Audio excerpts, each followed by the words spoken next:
This Raja Jackson situation is crazy. What are your overall thoughts on the situation and how much of Raja Jackson's actions, that's a bit of a mouthful, were a result of A, him trying to prove himself to be tough and not someone to mess with to his online chat, or B, him genuinely just having a screw loose and serious anger temperament problems? I mean, I don't know how you can divorce the two. You're asking, does he have something? Was he trying to prove himself to online people as someone not to mess with, or does he have a screw loose and anger temperament problems? I would humbly submit to you, those are probably somewhat overlapping problems, right? If you're, if first of all, again, the people who want to stream all parts of their life like this, I don't think this is true in every case. And I'm streaming, but I mean, I'm not taking a camera guy with me as I just go about my relatively ordinary day. Also, if you guys saw what I did today, I just, largely ran errands and sat in front of a computer. Like there would be nothing to show. Just to point out, like the incentive structure in place for why you would want to do that, I think just creates for bad outcomes, or at least I think encourages bad outcomes. But more to the point,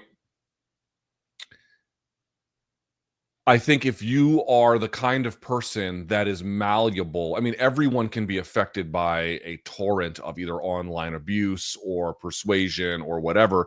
None of us are really free from that. But if you are the kind of person who is, perhaps, very susceptible or very a good target for online taunting, you probably already have some other kinds of maladaptive behaviors, emotional immaturity, inability to regulate emotions more broadly. Like these things are probably connected.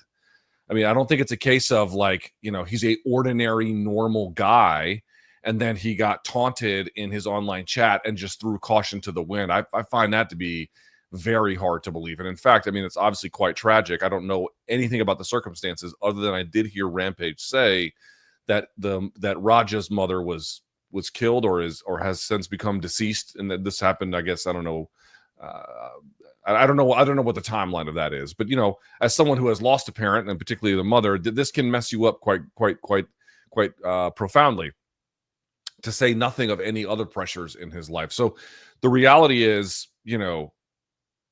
there's I don't know how you can look at behavior like that and this almost like a crime of passion, such that you can call it a crime because it hasn't been charged with anything yet. But this act of passion, and then come to some kind of conclusion that he doesn't have emotional regulation, he doesn't have the capability to properly regulate his own emotions, and that is somehow distinct from someone who is trying to be tough for an online chat. I think those things are all entirely related.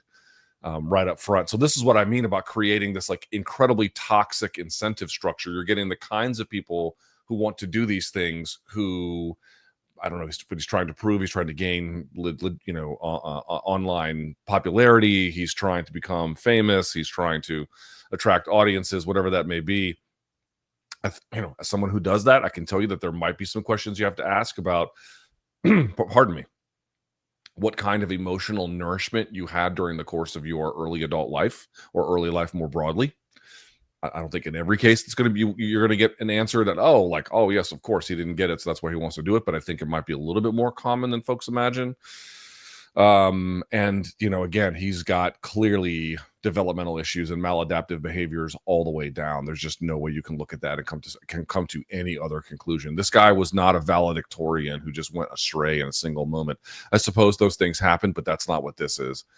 I did hear Rampage say something that I thought, I've not heard Rampage say many things that I've considered to be understandable, but I did in this particular case, which is, he was basically just trying to argue, like, no matter what, I love my son.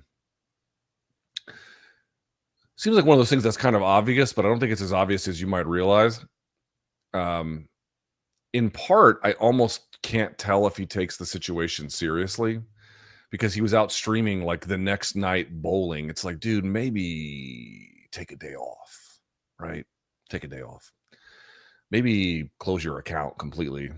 But all right, putting that aside, what he said was, no matter what, I love my child. I know people say these kinds of things and that like it's supposed to be, commonplace. I don't know how commonplace that actually is in practice, but he is right. I mean, if you unconditionally love your child, think about what that means. There are no conditions under which you wouldn't.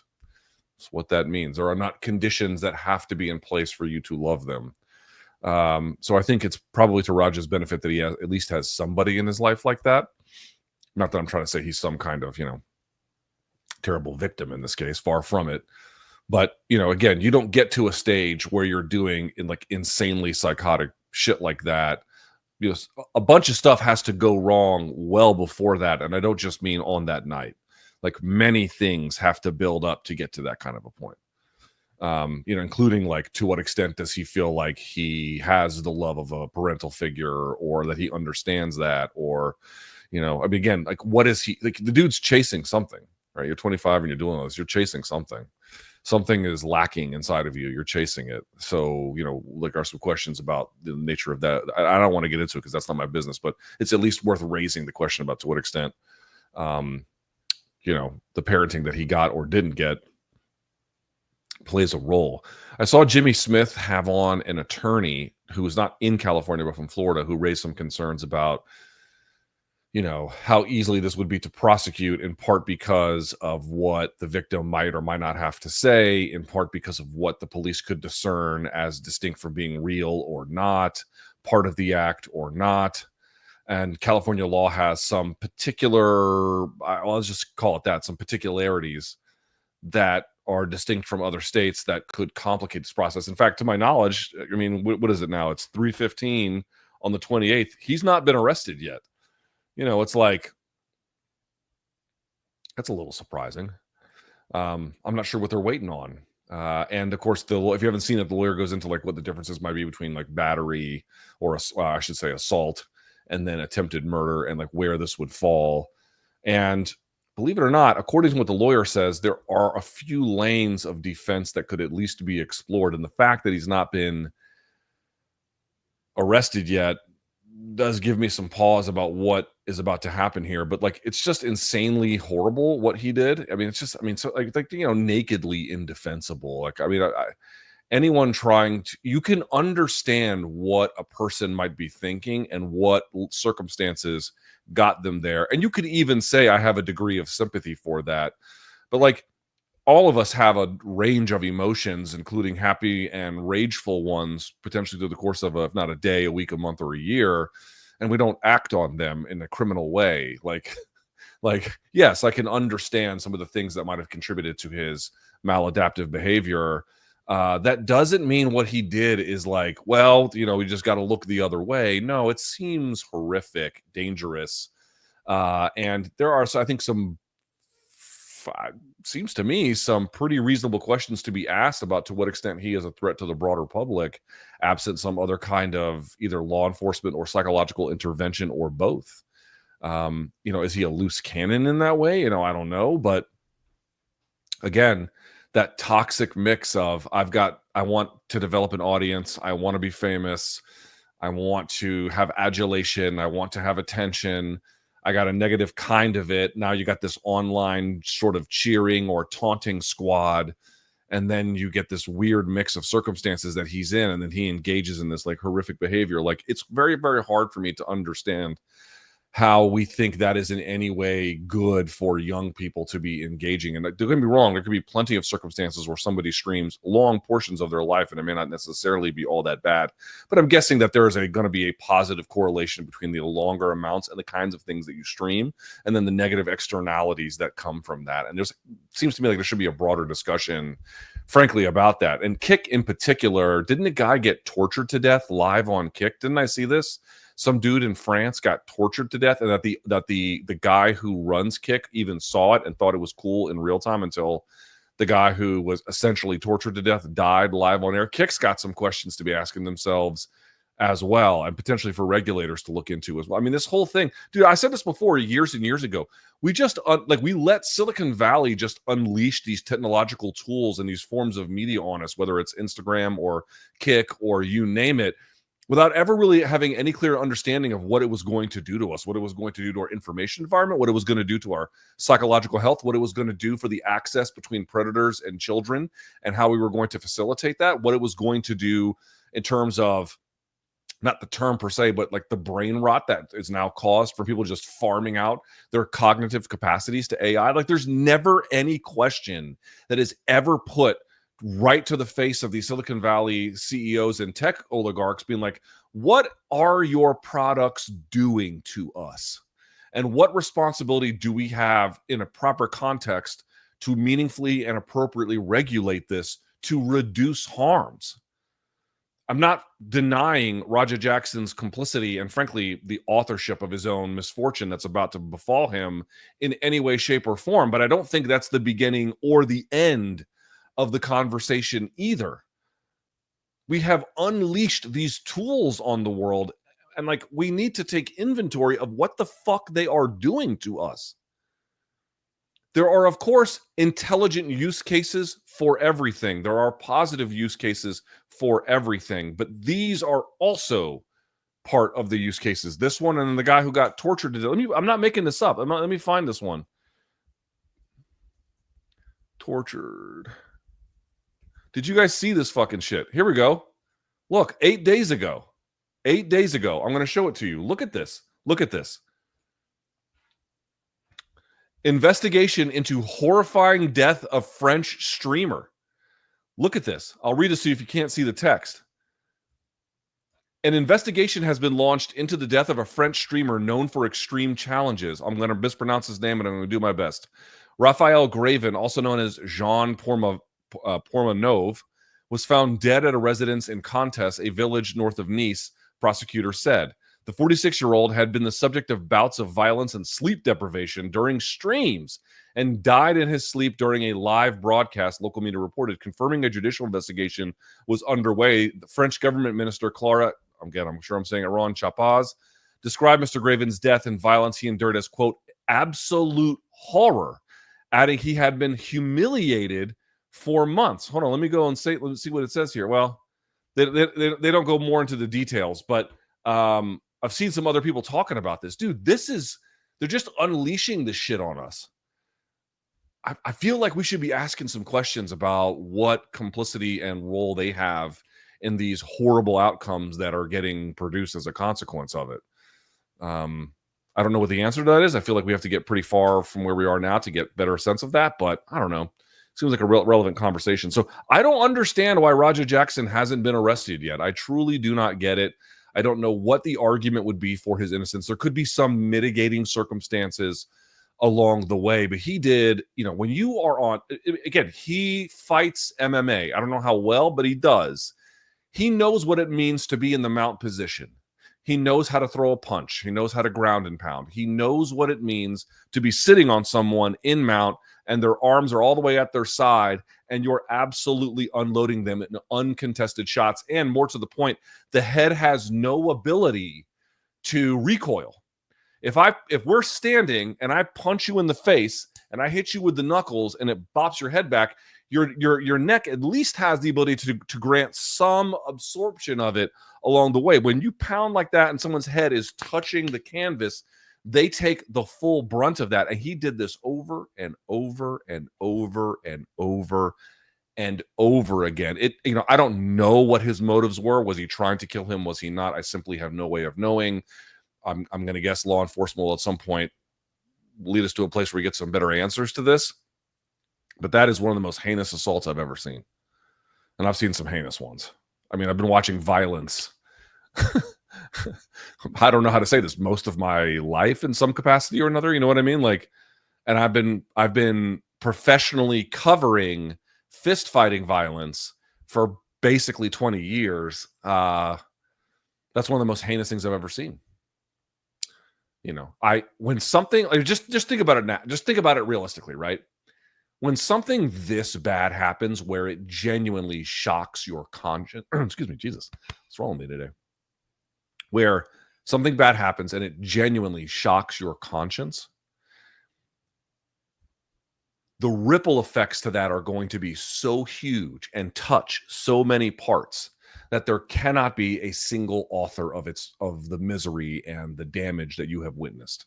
There can be, direct entities who are culpable, and Raja Jackson is that, or at least, seems to be that. I mean, I guess again, we'll see what the law ends up saying, but it seems to be that. Certainly, if anyone is implicated here, you start with him. But I'm going to say it one more time: the conversation doesn't end with him. It starts with him. He's the most important component by a million miles. But we have to ask questions about the people around him. We have to ask questions about the show itself. We have to ask questions about his upbringing. We have to ask questions about the streaming platform and what it does to incentivize certain kinds of behaviors, and you name it, all of it, and then I'm sure I'm not even touching half of it. All of that plays a role. So it is a very, very bad situation. I understand Rampage defending his kid. Again, if you love your child unconditionally, there is no condition under which you would not love them. But you cannot. I'm not going to get into his parenting. I don't know enough about it, but I would certainly have some questions about it. I'll put it that way. I love Rampage. He's one of my favorite fighters of all time, but I keep seeing clips of him on Twitter talking about the Raja situation. And I can't help but think, quote, dude, your son is going through the toughest time of his life and is probably facing decades of time in prison. And you're sitting here with some OnlyFans model in a bowling alley reading donations on a live stream talking about it. I'm not saying Rampage had anything to do with what Raja did, but am I crazy to think that he's setting a terrible example for his kid and is handling the situation completely irresponsibly? If my parents found out I did something like that, I don't think they would leave their house for weeks out of sheer embarrassment, sadness, and disappointment. Well, where do you think Raja got the idea to stream? One of the lessons that you learn as a parent, and this is something that, man, I struggle with. I tell you guys all the time about all the ghosts of how I grew up and how they've chased me for a long time. And that, I've done a lot of work to get over it, but you guys saw me fucking cry on air recently, like you can't always get over it.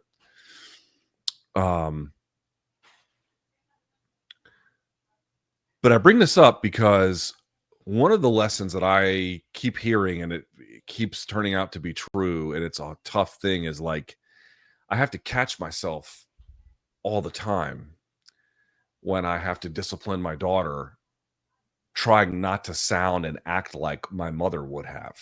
And I want to be clear, I'm not saying in every way my mother was a bad mom. My mom was in many ways a phenomenal mom. I know I often talk about the bad parts, but I'm just trying to be clear. There were some bad parts, and they can show up more commonly than you would want. And I can catch myself all the time doing it. And it is a problem. It's a problem. And the problem with that is you can say whatever you want to your child. Say whatever you want. I'm not saying that doesn't matter. And in fact, at certain times it can be critical. But brothers and sisters, listen to me very carefully. They're not going to do what you say. They're not. I mean, at times they might listen, but in general, they're going to do what you do. They're going to do what you see. Or sorry, they're going to do what they see. They're going to mimic. They're going to see, oh, that's what happens. I'm going to do that now. Right.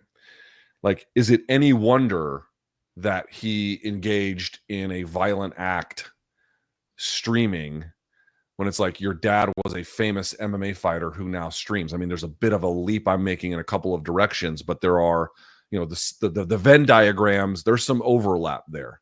They're just going to mimic it. And if you're raised with an attitude where the parental figure has a relative degree of nonchalance for serious or otherwise traumatic events, what do you think the child is in all likelihood going to have? They're going to have a degree of nonchalance about it. They're going to look at you and they're going to do that shit. Your kids on some level, this is not totally true, but your kids on some level are a report card. Not so much on your parenting, although that's a big part of it, but it's a report card on how you lived your life when they were around you. Did you read books in front of them? Or did you read your phone?